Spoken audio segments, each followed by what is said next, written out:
Professor Ziaur Rahman Siddiqui. अजीज़ तलबा, आज हमारे लेक्चर का मौजू है शिमाली हिंद में उर्दू शायरी की बाकायदा इब्तदा दक्कन में हुई।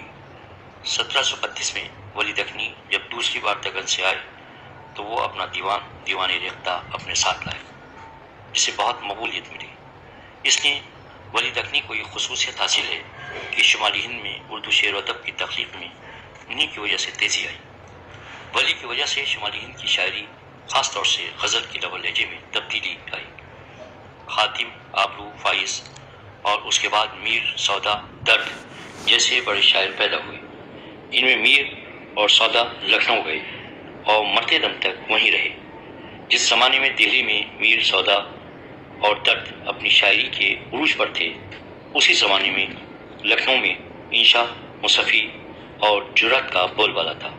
दिल्ली में मीर, सौदा और दर्द के बाद गालिब, ज़ौक़ और मोमिन अहम शायरों की सूरत में सामने आए, तो उधर लखनऊ में नासिर और आतिश शायरी को नया रंग दे रहे थे।